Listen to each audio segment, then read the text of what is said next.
Yan, kumusta kayo mga kahabi, mga kaibigan?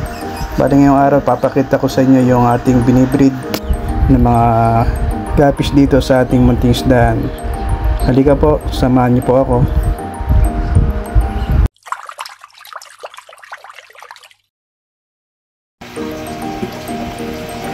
Yan mga kahabi, ito yung mga ano natin, hybrid na natin na AFR Blue Ear.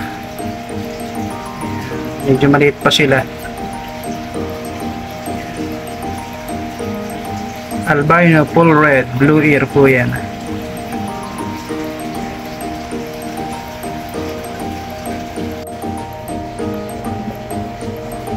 Tapos yung mga full gold guppies natin ay napakadami pa rin.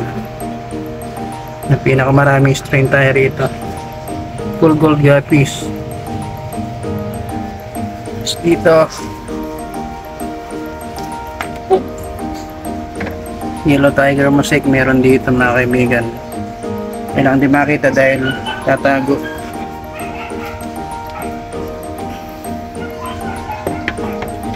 Dito meron tayo ngayon Yellow Tiger Mosaic. Yellow Tiger Mosaic. Dito full gold guppies natin na naman. Yan gold.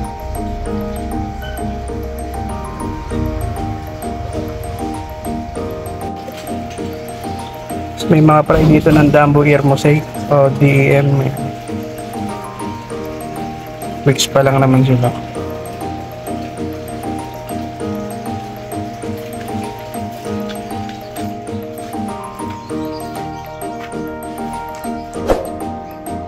Full gold guppies yan. Full gold.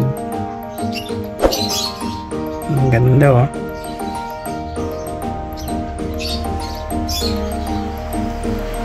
So ito yung mga Dumbo Ear Mosaic o DM. Medyo malalaki na. Mga isang buwan pa makapag-out na tayo nito.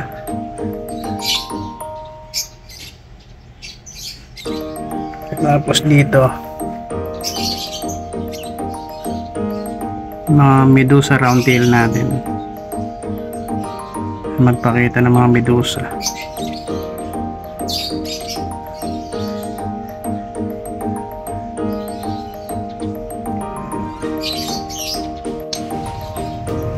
Ayan, guppy chops. Ayan. Malaki-laki na yung mga guppy chops. Dito medyo malabo na yung tubig dahil naulanan to. Mag full gold na naman, full gold guppies. Dami naman fry. Ito may mga chops pa tayo dyan eh. Banangoli, swordtail, tas mga guppy chops. Yan po mga kabi, nakita nyo po yung mga binibreed natin mga guppies dito sa ating munting isdaan. Ilang strain pa lang naman po yung nabibreed natin ngayon. Kung may pera, dadagdag pa tayo ng mga panibagong strain nating alagaan dito sa munting isdaan. Pero sa ngayon, kung ano yung meron, yun muna yung breed natin na i-breed.